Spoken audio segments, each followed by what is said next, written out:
Hi, my name is Genevieve Stafford Jack, and in today's video, we're going to be focusing on starting off as a cleaner and working one's way up through to being a property entrepreneur. So, in this particular journey over 20 plus years, I have got 6 lessons that I would like to share with you. And these particular 6 lessons has got me chasing my dreams and really going after what I want over and above the things that I even thought were possible. So I trust that this video inspires you and really just talks deep down to where you are so that you too can go after what it is that you desire and not be stuck in a space where you think, oh no, I didn't grow up in the right side of town, or I don't have the money to pursue X, Y, and Z. So I trust that this is going to inspire you and motivate you to get into a space where you can take the leap of faith. So without much ado, what I'd like to start off saying, I completed my matric. Yes, we called it matric back in the day in 1996. And the first job that I acquired was in Cape Town. Born, bred Durbanite that I am, we had moved to Cape Town to stay with my sister because my mom did not have money for me to go to college or any sort of tertiary education post matric. So I'd gone to stay with my sister and I found a job being, drumroll, guess, a cleaner. I was a cleaner in a local office. And in that particular office, I had no clue what they did. I just figured this is a weird office. It has got all these big rooms, lots of computers and wires. And in those computer rooms that's got lots of computers and wires, it is extremely cold. Like, who wants to do that? But nonetheless, I persevered. And as I went along, I found another job as a ShopRite cashier. So here I've got 2 days as a cleaner, 3 days as a cashier. And in that, I had learned the most humbling experiences in my life. I must admit, though, I have walked away with one little sneaky thing that I do. Whenever I meet a fellow cleaner or a fellow cashier or even a security guard, because many of them were my friends at the time, I just right now just make a fuss about them and I make sure that I engage with them. And one of the humble beginnings, I believe, or the pro tips from my humble beginnings, I believe that you may want to take away is just be who you are where you are. Because as you go along in life, some of those things that are deep rooted in who you are will never go away. And that's why wherever I go and wherever I've gone to work, you would find that I know all the cleaners by name. I know all the security guards by name because I truly understand and am humbled because that always reminds me remain humble because this is where you started and never despise the day of small beginnings. That's just a pro tip. It's not one of the 6 lessons. Lesson that I'd love to draw from what I've just shared with you is get a deep appreciation for where you are, for where you have started to where you are right now. Getting that deep appreciation is that you'll understand what it feels like to work extremely hard for a very small pay. You would understand exactly how much you are willing to give of yourself for a very small pay. I was paid R7.50 an hour at ShopRite Checkers in 1997. I was paid 40 Rand a day for cleaning in 1997. And those are the days I really just took myself and I would dream. And really, nobody taught me how to dream. So I would dream with my eyes wide open. I watched enough movies to dream. I watched enough things that was going outside around me to dream. I had found in a newspaper, because yes, we still were very much about the newspaper back then. I found this article about being an au pair is being a nanny overseas. And I said to my Mom, this is something that I really would like to do. And I want to work towards this. And I spoke to my sister about it. And like, they kind of looked at me like the weird child in the house. But I was okay with it, right? Nonetheless, I pursued that. And my sister said to me, there's this 12-week course. If you can make sure that you've saved enough money for transport and your toiletries, I will pay for that course. And of course, what do you think I did? when I was able to accumulate enough from my 7 Rand 50 an hour and my 40 Rand a day, and still help in and around the house with the small little tasks of buying bread and being responsible. I was able to save and put enough money together to keep me a long while. And in that, what did it do? My sister paid for the course, and I was able to secure a babysitting job in Cape Town. So in 1998, the world opened up to a new dimension for me. Yeah, I was doing the most. Being an au pair locally in Cape Town, doing babysitting, volunteering, playing around with kids, and learning so much about early development of a child at that particular time. In fact, I was even a teacher of 40, like 40, 5-year olds, and boy, oh boy, what lessons did I learn from them. So, in all of this, I want to say your beginning, where you start off, really just goes into the foundation of who you are going to be as a person. That is my belief, and that's truly what I believe, and that is how life has evolved over time for me. I went on to be an au pair in the Netherlands, and think about this. I was a chick from an area where it was riddled with gangsterism and drug abuse. The flats, the blocks of flats that we lived in, literally. Let me just give you a quick example of it. There was 12 flats across horizontal, one would call it, right? And vertically, it started off on the ground floor and went to the ninth floor. So it's vertically, there's 10 floors, 12 flats. There were 3 blocks of this, one little park, one little clinic, and 2 shops. And at the end of the day, there's many things that I learned from there. And hence, I've got a deep appreciation for people that are in areas where I grew up in. Because when I got to the Netherlands, I mean, really, I got into a household that had fork and knife.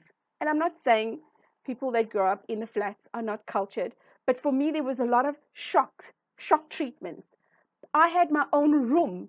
I had my own bathroom. I mean, who does that? I had my own shower. So I started having a lot of my own, and I couldn't even understand what am I going to be doing with all of this. And as life goes on, I'll tell you, I came back home, I started working, eventually got into a call center job. And one of the things I learned or remembered, they said, this is now lesson number 2, do not get into consumer debt. Meaning, don't go and take out unnecessary accounts and credit cards, the Edgar's accounts and Woolies accounts and things like that.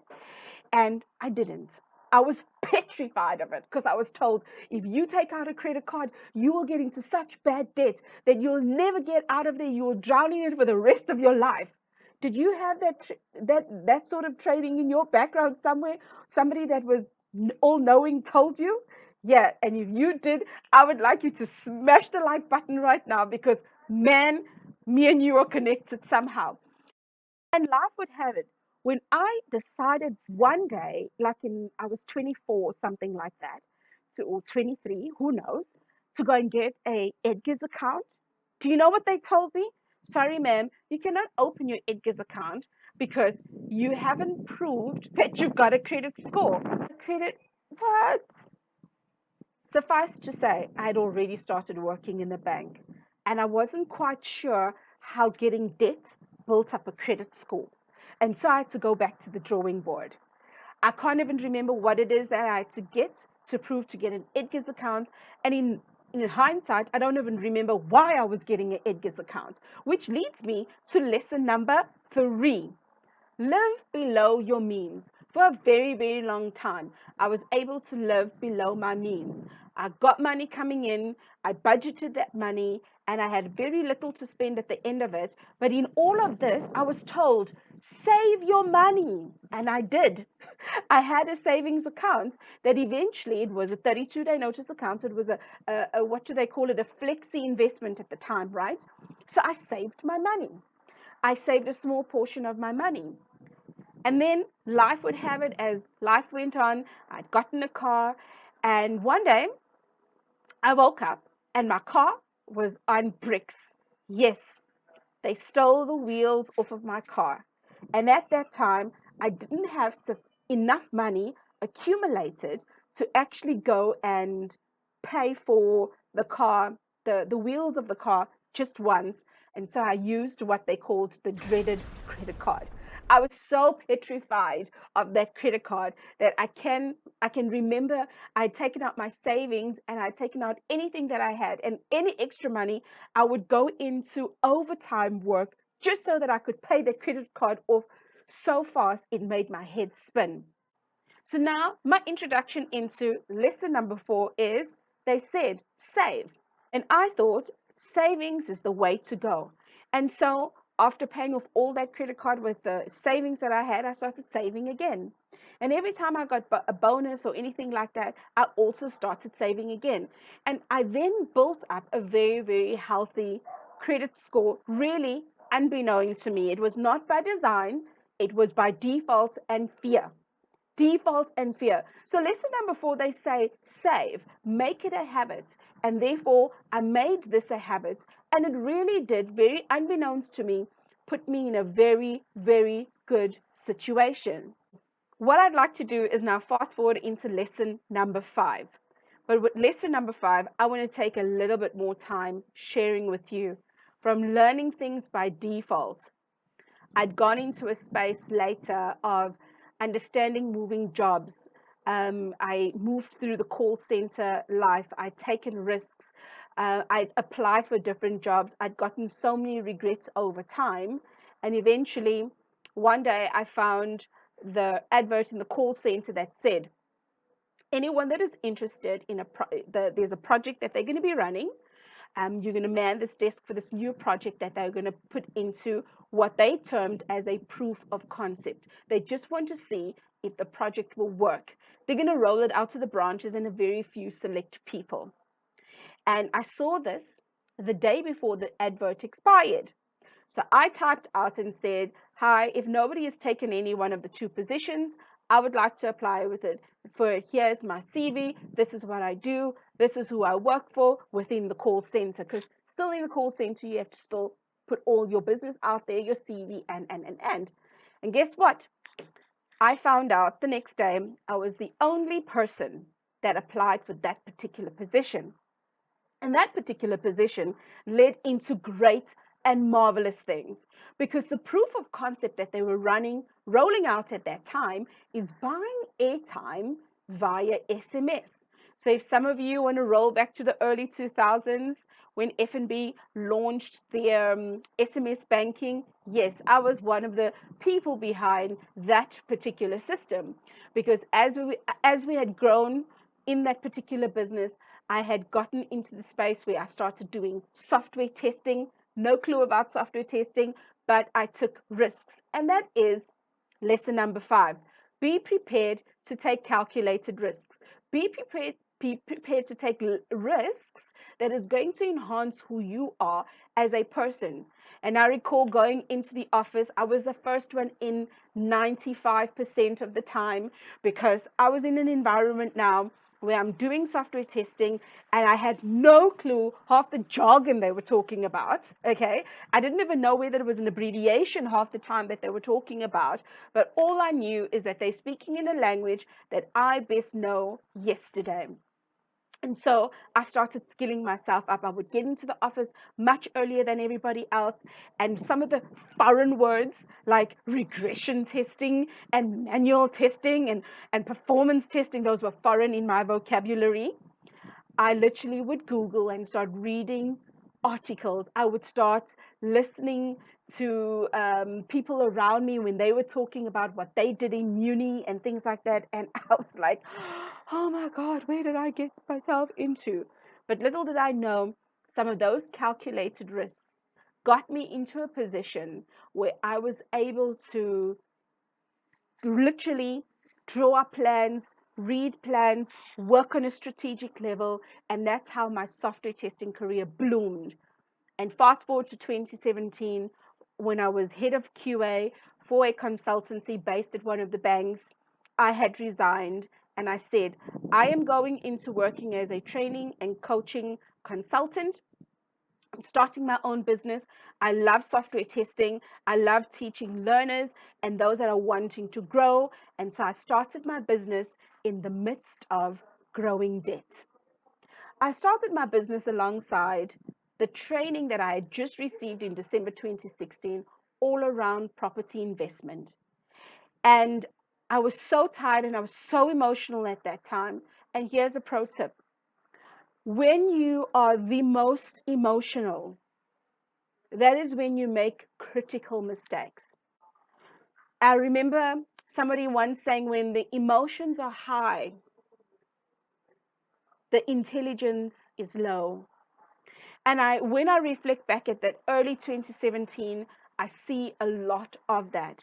But nonetheless, my lesson number 5, where I'd said, take risks, learn to take the leap of faith, be in a space where you're going to start learning and growing. So I very, very quickly started in my property investing journey, together in my entrepreneurship journey as a trainer and coach, where I freelance my skill. And boy, oh boy, every day it was a calculated risk. Some days there was no calculation with those risks. Some days I had to be learning business, and on one hand, I'm learning this new skill called property investing, and I'm just trying to understand the most. I put myself into a very, very precarious situation. And that leads me into lesson number 6: invest in yourself. Because lesson number 6 transcends all the different lessons that I'd learned over my lifetime. Lesson number 6, when I started taking time out in the craziness of understanding what an entrepreneur does to build their business, and I was in training and coaching, and what an investor does to build their investment portfolio without money. Yes, without money. Deep in debt. Yes, deep in debt. Why? Because we had bought a farm. My husband and I had multiple side hustles that eventually got us into 5 million debt. Now, in the midst of all of this emotion, right, I needed to learn very, very quickly to put myself out there as a coach, as a trainer within the learnership and software and business analysis space, together with learning what property investors do that don't have money, that is pursuing the creative finance strategies. And I promised to make a video on creative finance strategies so that you can understand which road and which strategy that I had taken to become a property investor amidst my emotions and amidst my crazy. So lesson number 6, as I said, invest in yourself. Because when I started investing in myself a lot more than I did earlier, by going to training and really getting a coach to help me through and navigate the journey of property investing, that's when I saw my growth accelerate a lot more in that particular venture than the venture of chicken farming, diapers, car rentals, and the works. I mean, even when, just rewind a little bit, when I was back in the workplace, I was a Justine somebody. I used to buy the Justine tissue oil. So therefore, I was somebody that sold Justine. So having that side hustle had been with me even from the workplace. Get used to taking risks, because by the time you get into business, had you not taken all these small calculated risks throughout your career, you would literally find yourself in hot soup, not knowing which way to go. And really just summing up this whole video, from cleaner to property entrepreneur. I call myself a property entrepreneur because I'm not only an entrepreneur in property investing, I'm an entrepreneur in running and training and coaching business, as well as learning things online. And online is my side hustle. I believe one needs to always have multiple income streams once, and only on condition once you have perfected the one thing that you are interested in that gets your energy high, right? Because when you get that going and you really just excel and you blooming the thing that you love, right, it is now part of your DNA. Now getting into the second thing that you are interested in, it's part of your DNA. Now getting into the third thing, it's part of your DNA. Do you see where I'm going to with that? Because before I left the working environment, I went into training and coaching. I found a, a school where I could go through a course to be an accredited coach. So I'm not just a coach because I did what I did and I want to teach you what I did. No, I'm a coach before I was even an investor. I'm a coach through life coaching. And I find that on the job coaching that I did, the life coaching that I did, it really put me in a good space to formulate the business that I have gone into, which is training and coaching, property investing, and my side hustle being online marketing.